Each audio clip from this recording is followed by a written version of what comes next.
அவ திரும்ப ஹாஸ்பிட்டல் வர ஆரம்பிச்சிட்டானே. அவ்வளோ தைரியம் வந்துருச்சு அவளுக்கு. நம்ம அவளை ஃபாலோ பண்ணுறோன்னு அவளுக்கு நல்லாவே தெரியும். பயம் விட்டு போச்சா?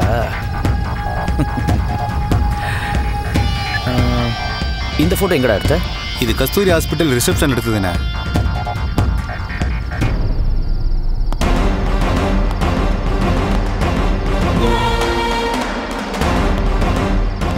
அந்த கஸ்தூரி சாதாரணமான ஆள் இல்லடா. சேலை கட்டின சகுனியவா. சதி பண்றதுல கூனிய மிஞ்சிடுவாவ. அந்த கிழவனை மறைச்சு வச்சுட்டு நமக்கு பூச்சாண்டி காட்டுறா. அந்த கிழவன் இருக்கிற இடத்த நம்ம கண்டுபிடிச்சிட்டோம்னா அடுத்த நிமிஷமே நம்ம அவளை போட்டு தள்ளிடுவோம்னு அவளுக்கு நல்லாவே தெரியும்.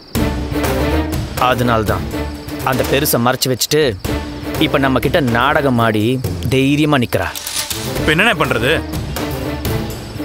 கோடிக்கணக்கான சொத்தை சுருட்டுறதுக்காக அவ என்ன வேணாலும் பண்ணுவாடா. ஒருவேளை அந்த கிழவனை கொண்டுட்டு அதை நம்ம தான் செஞ்சோன்னு நம்ம மேல பழி போட்டா கூட ஆச்சரியப்படுறதுக்குல அவளை போட்டுடலாண்ணே. ஏய், அந்த கிழவன் மட்டும் என் கையில கிடைச்சான்னா அடுத்த நிமிஷமே இவளுக்கு பரலோகம் தாண்டா. ஆனா அந்த பெருசு நமக்கு கிடைக்கிற வரைக்கும் இவளை நம்மளால எதுவுமே பண்ண முடியாதுடா. அண்ணா, அவ கருணாகரன் வீட்டில் இருந்தாலோ இல்லை ஆஸ்பத்திரியில் இருந்தாலோ அவளை சுற்றி ஒரு கூட்டம் இருந்துக்கிட்டே இருக்கு. அதனால தான் நம்மளால அவளை தூக்க முடியலண்ணே. ஆமாண்ணே.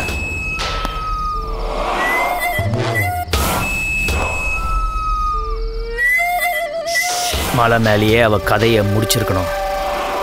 தப்பிச்சுட்டா. இப்ப வந்து எனக்கே சவால் விடுறாள் அவ. இப்போ என்ன பண்றது? அந்த பெருசு நம்மளுக்கு உயிரோட கிடைக்கணும்னா அந்த ஆள் எங்க இருக்கான்னு முதல்ல நம்ம கண்டுபிடிக்கணும். அதுக்கு கஸ்தூரி உயிரோட இருந்தே ஆகணும். கஸ்தூரி தூக்கிடுவானே? நோ. வலு கட்டாயமா அவளை நம்ம தூக்கணும்னா அதுக்கப்புறம் போலீஸ் கேஸ் ஆயிடும். அந்த கருணாகரனும் துவாரகேஷும் அதுக்கப்புறம் சும்மா இருக்க மாட்டாங்க.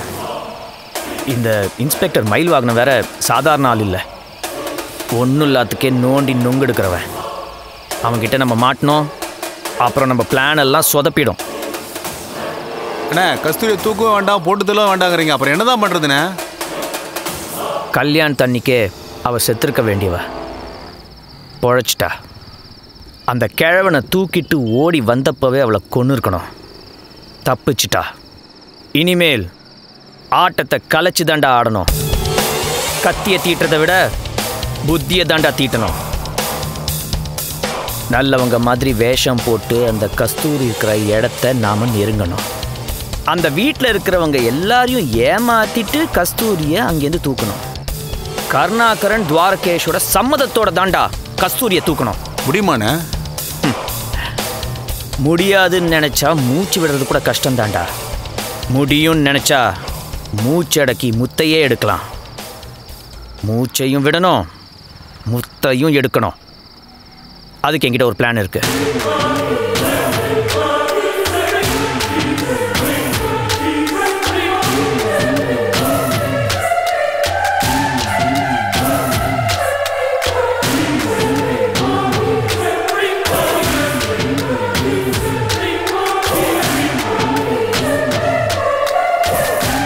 எப்படி என் பிளான்? சூப்பர் நம்மண்ணே.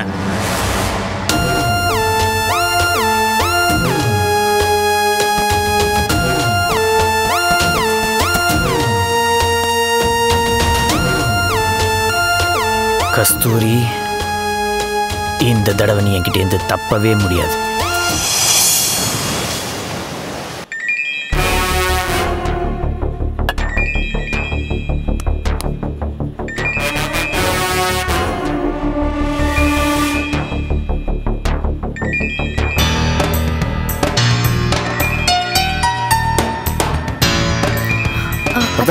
யாரோட ஃபோன் இது? இதோ இவ்வளோடது தான். யார் ஃபோன் பண்ணுறாங்க? அப்படின்னா அப்பான்னு தானே பார்த்தோம். ஃபாரின் அப்பா. அத்தை ஃபோனை கொடுங்க. என்ன மாப்பிள்ள, ஃபோனை கொடுக்கலாமா? கொடுக்கலாம். ஆனால் இங்கே நடக்கிறதெல்லாம் போட்டு கொடுத்துட்டானா? சத்தியமாக நான் எதுவும் சொல்ல மாட்டேன். உன்னை எப்படி நம்புறது? இப்போ என்ன பண்ணலாம் மாப்பிள்ள? கொடுங்கத்த, ஸ்பீக்கரில் போட்டு பேசட்டும். ஆமா இல்ல? அப்பதான் அவங்க அப்பா நம்மளை பற்றி என்ன நினைக்கிறான்னு தெரியும். இந்தா போனை ஸ்பீக்கர்ல போட்டு பேசு.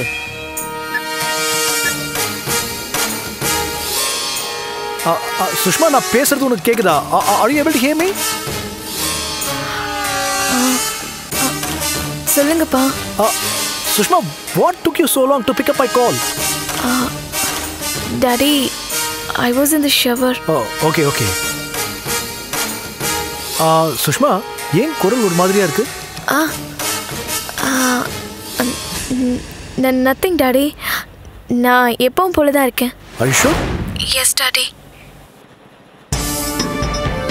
என்னமோ தெரியலம்மா, கொஞ்ச நாளாவே மனசு சரியில்லை. நீ சந்தோஷமா இருக்கியான்னு தெரிஞ்சுக்கதான் நான் இந்தியாக்கே வந்தேன். Are you happy?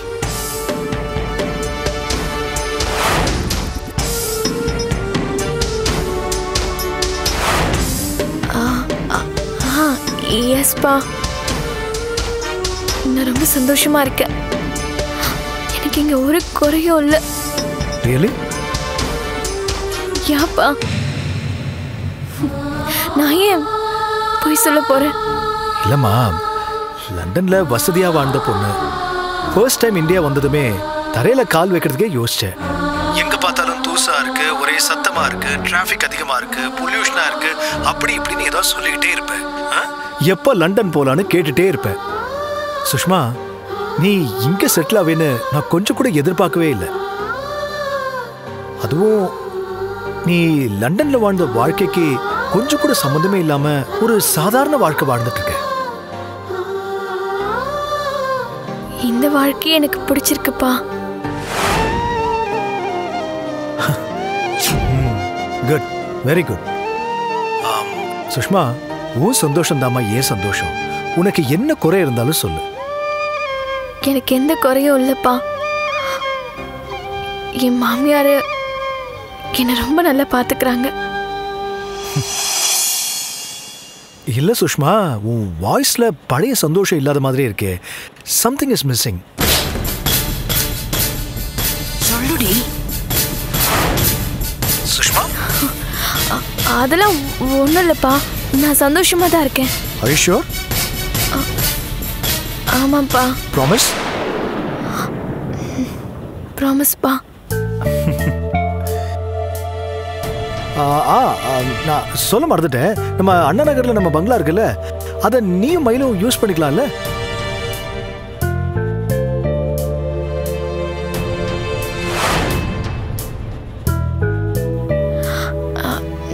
டாடி, அண்ணன், அத்தை, அண்ணி, கபிலன் இவங்க எல்லாரையும் விட்டுட்டு வர முடியாது.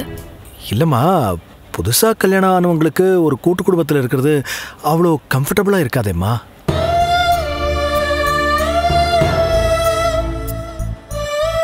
இல்ல டாடி, இங்க எங்களுக்கு பிரைவசி இருக்குப்பா. நான் சந்தோஷமா தான் இருக்கேன். உங்க அம்மாவும் மாமாவும் மாப்பிள்ளைய பத்தி ரொம்ப நல்ல விதமா சொன்னாங்க. உங்க மாமாவுக்கு அவர் தான் கிட்னி கொடுத்தாராமே. It's a very great thing. இந்த காலத்துல இப்படி ஒரு ஆளு, அதுவும் போலீஸ் டிபார்ட்மெண்ட்ல இருக்கிறது, இட்ஸ் ரியலி a miracle. உண்மையிலேயே நீ கொடுத்து வச்சோம்மா. Sushma, Sushma, are you there? ஆப்பா, இருக்கேன். சொல்லுங்க. என்ன சொல்ல? சரி, மாப்பிள்ளை வந்தா நான் பேசினேன்னு சொல்லுமா. உங்க 2 பேருக்கும் ஸ்டார் ஹோட்டல்ல நான் டின்னர் கொடுக்கலான்னு இருக்கேன். எப்போ ஒரு ஃப்ரீயா இருப்பாருன்னு நீ கேட்டு சொல்லுமா. ஓகே? சரிப்பா. ஓகே டார்லிங், நான் வைக்கிறேன். உங்க மாமியார்லாம் ரொம்ப கேட்டேன்னு சொல்லு. You take care of yourself. ஓகேடா? Bye bye. Bye daddy, take care.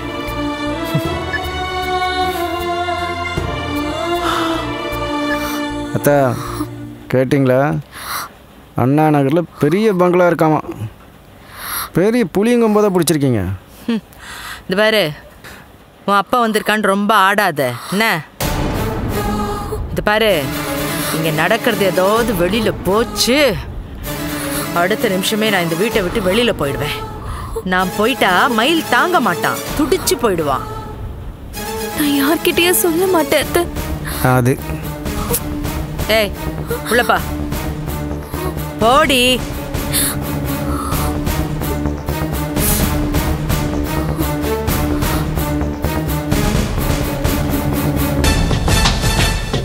அத்தா, லண்டன்காரன் 2 பேரையும் தனி கொடுத்தம் வைக்க தான் வந்திருக்கான்.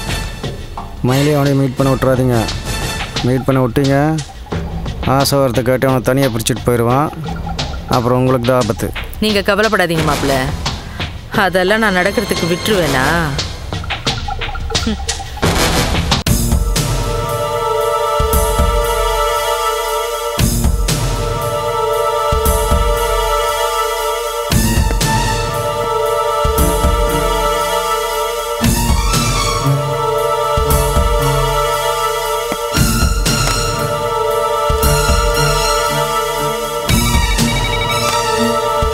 வேணி, பிரியா இன்னைக்கு லீவா? ஆமாம் சார், பிரியா இன்னைக்கு ஆஃப் டே லீவ் போட்டிருக்காங்க. ஆஃப்டர்நூன் வந்துருவாங்க. உங்ககிட்ட சொல்லிட்டேன்னு சொன்னாங்க சார். ஓ ஆமாம் ஆமாம், என்கிட்ட சொன்னால் நான் தான் மறந்துட்டேன். It's okay sir. நான் இன்னைக்கு லஞ்ச் கொண்டு வரல வேணி. மினி மீல்ஸ் ஒன்று ஆர்டர் பண்ணிடுறீங்களா? அப்படியே பிரியாவுக்கும் ஃபோன் பண்ணி சாப்பிட்டாலான்னு கேளுங்க. பிரியா சாப்பிட்லான்னு அவளுக்கும் சேர்த்து ஆர்டர் பண்ணிடுங்க. சரி sir. Okay thanks.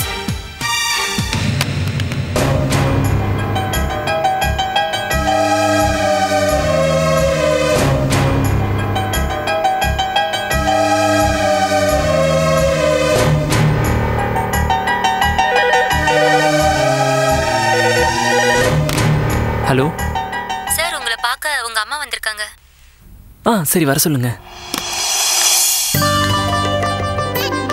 Arun, Abirami என்ன இந்த பக்கம்? ஏண்டா நான் ஆஃபீஸ்க்கு வரக்கூடாதா? சரி வா, வந்து உட்காரு வா. ஆமா, கூடையில என்ன? லஞ்சுடா. இதை கொடுக்க தான் நீ இவ்வளவு தூரம் வந்தியா? கொஞ்ச நேரத்துக்கு முன்னாடி தான் ஹோட்டல்ல ஆர்டர் பண்ண. இல்லடா, காலையில சமைக்க கொஞ்சம் லேட் ஆயிடுச்சு. உனக்கு தான் ஹோட்டல் சாப்பாடு சுத்தமா ஆகாதே. ஹோட்டல் சாப்பாடை வேற யாருக்காவது கொடுத்துட்டு நீ இதை சாப்பிடு. ஒரு நாள் உன் பையன் ஹோட்டல்ல சாப்பிட்டா ஒன்னும் குறைஞ்சு போயிடாதுமா. இதுக்காக அங்கிருந்து இவ்வளவு தூரம் வரணுமா? உனக்கு எதுக்குமா தேவையில்லாத சிரமம்? இதுல என்னடா சிரமம்? வீட்டுல நான் சும்மா தானே இருக்கேன். சரி கொடு.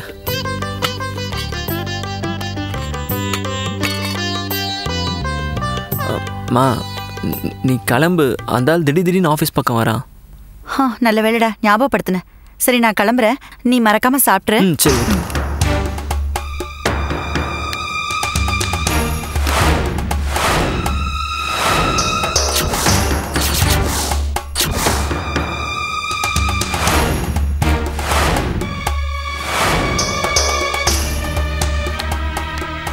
ஆண்டி நல்லா இருக்கீங்களா? எப்போ வந்தீங்க? நான் வரது இருக்கட்டும், இவ்வளவு பிரச்சனைக்கு நடுவுல திரும்ப ஆபீஸ்க்கு வரியே, உங்க வீட்ல எதுவும் சொல்ல மாட்டாங்களா? இல்ல எக்கேடு கெட்டும் போன தண்ணி தெளிச்சு விட்டாங்களா? அபிராமி, இப்ப எதுக்கு பழசெல்லாம் பேசிட்டு இருக்க? பிரியா இப்ப அவங்க அம்மா வீட்டுல தங்கியிருக்கா. அங்கிருந்து தான் ஆபீஸ்க்கு வரா. ஆமா ஆண்டி. புருஷனை எதிர்த்துக்கிட்டு ஆபீஸ்க்கு வரேன்னு சொல்லு. இதெல்லாம் உனக்கு தேவையா? ஒழுங்கா புருஷன் சொல்றதை கேட்டுக்கிட்டு அடக்க ஒடுக்கமா வீட்டுல இருக்க மாட்டியா? ஐயோ அபிராமி, பிரியாவையே மூட் அவுட் பண்ற? நீ சும்மா இருடா, உனக்கு ஒன்றும் தெரியாது. இதுங்களெல்லாம் வைக்க வேண்டிய இடத்துல வைக்கணும். இவகிட்ட நீ கொஞ்சம் ஜாக்கிரதையாவே இரு. நான் வரேன். அபிராமி, இங்க பிரியாவோட கேபின் இது. என்ன விஷயமா சார்? இல்ல, நான் பிரதர் தான், போனை விட்டுட்டு போயிட்டா, அதான் கொடுக்கலான்னு. நேரா போய் லெஃப்ட்ல போங்க. ஓ, லெஃப்ட்லங்களா? ஆமா. Okay, thanks. It's okay.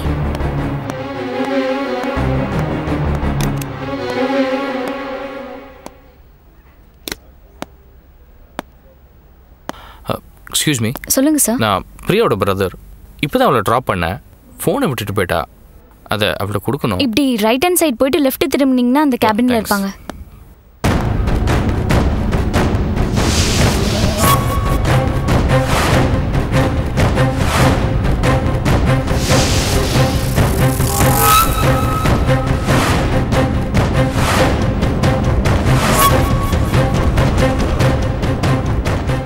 நீதான் பிரியாவோட அண்ணனா? இவன் தான் என்னோட பையன் அருண், தெரியுமா? ஹாய். ஏய் நில்லு. தெரியும், ஹாஸ்பிட்டலில் பார்த்துருக்கேன். பிரியா புருஷனை விட்டு இவனை அந்த அடி அடிச்சிங்களே, கேட்க நாதி இல்லைன்னு நினச்சிக்கிட்டீங்களா? அம்மா நீ கிளம்புமா. ஏய் சும்மா இருடா. நான் தெரியாம தான் கேட்குறேன், இப்படி தான் பொண்ணை வளர்ப்பீங்களா? கல்யாணம் ஆகலன்னு பொய்ய சொல்லி ஊரை ஏமாத்திக்கிட்டு இருக்கா. தாலியை கழட்டி வச்சுட்டு ஆஃபீஸ்க்கு வந்திருக்கா. நல்ல குடும்பத்து பொண்ணு செய்யற காரியமா இதெல்லாம்? இதை பாருங்க, நீங்க பெரியவங்க, கொஞ்சம் கவனமா பேசுங்க. எப்படி பேசுறதுன்னு நீ எனக்கு சொல்லித்தர வேண்டாம். புத்தி சொல்றதா இருந்தா உன் தங்கச்சிக்கு போய் சொல்லு. ஒண்ணுமே நடக்காத மாதிரி ஆபீஸ்க்கு வந்துகிட்டு இருக்கா. அவளை கண்டிக்க மாட்டீங்களா? புருஷனை விட்டுட்டு வந்துட்டாளாமே. பொண்ணுங்களுக்கு உயிரை விட மானம் தான் முக்கியம். இதெல்லாம் உன் தங்கச்சிக்கு தெரியாதா? என்ன சொல்ல வரீங்க? சொரக்காய்க்கு உப்பு இல்லைன்னு சொல்லிக்கிட்டு இருக்கேன். நான் என்ன கதையா சொல்லிக்கிட்டு இருக்கேன்? உன் தங்கச்சிய கண்டிச்சு வை. இல்ல என் மகன் வேலை பார்க்குற ஆபீஸ் பக்கம் வர வேண்டான்னு சொல்லி வை. எல்லாத்துக்கும் மேல கட்டின புருஷனோட சொல்ல கேட்டு அடக்க ஒடுக்கமா இருக்க சொல்லு. குடும்ப பொண்ணுக்கு அதுதான் அழகு. நான் வரேன். சாரி, அம்மா ஏதோ கோவத்தில் பேசிட்டாங்க, தப்பா எடுத்துக்காதீங்க. நான் வேணா உங்களுக்காக உங்ககிட்ட மன்னிப்பு கேட்டுக்கிறேன். தப்பா எடுத்துக்காதீங்க. நான் வேணா உங்களுக்காக உங்ககிட்ட மன்னிப்பு கேட்டுக்கிறேன். உங்க அம்மா 4 பேர் முன்னாடி நிற்க வச்சு என் குடும்பத்தை பற்றி தப்பாக பேசுவாங்க. நான் தப்பு எடுத்துக்கூடாதா? நல்லா இருக்கும் நியாயம். நான் தான் தப்பு பண்ணிட்டேன். அன்னைக்கு ஹாஸ்பிட்டல் வச்சு சஞ்சய் உன்னை அடி நடிச்சப்போ நான் தடுத்துருக்க கூடாது. அடிச்சு கொல்லட்டன்னு விட்டுருக்கணும். அம்மா பேசினதுக்காக மறுபடியும் நான் மன்னிப்பு கேட்டுக்கிறேன்.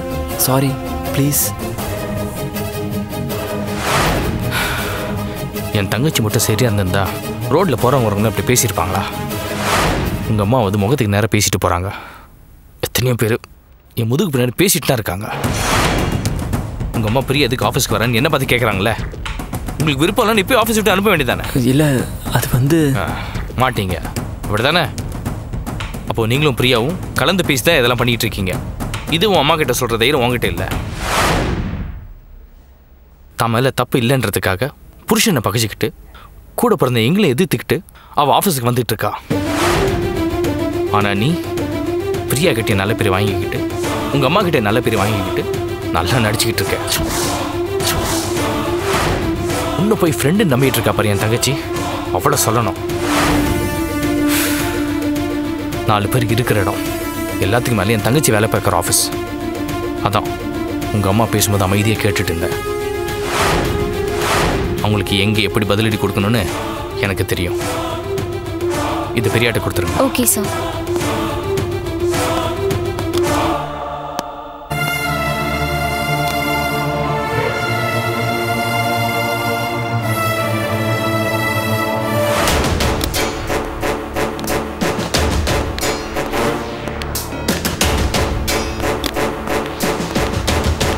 Nagaraj. Okay madam. Rajiv. Madam. ஐயோ ப்ளீஸ் உட்காருங்க. மேடம் உட்காருங்க. மேடம் நீங்கள் உட்காருங்க. உட்காருங்க. ராஜீவ், நமக்குள்ள முதலாளி தொழிலாளி அப்படிங்கிற எந்த பாகுபாடும் வேண்டாம். இந்த கம்பெனிக்காக நீங்களும் உழைக்கிறீங்க, நானும் உழைக்கிறேன். நமக்குள்ள எந்த இடைவெளியும் இல்லை. சொல்லப்போனால் 2 பேருமே ஒன்று தான். அந்த இன்ஸ்பெக்டர் மயில் கிட்ட நீங்கள் என்னை பற்றி ரொம்ப உயர்வாக சொன்னீங்க. நான் உண்மை தானே சொன்னேன். உங்கள் மனசில் நீங்கள் எனக்கு இவ்வளோ பெரிய இடம் கொடுப்பீங்கன்னு நான் நினச்சி கூட பார்க்கல. உங்களை மாதிரி நல்லவங்களை இந்த காலத்தில் பார்க்கறது ரொம்ப அபூர்வம். ராஜீவ், நான் ஒன்று சொன்னால் கேட்பீங்களா? சொல்லுங்க மேடம். இதான், இந்த மேடம் தான் எனக்கு சுத்தமாக பிடிக்கல. இனிமே நீங்கள் என்ன பேர் சொல்லியே கூப்பிடலாம்.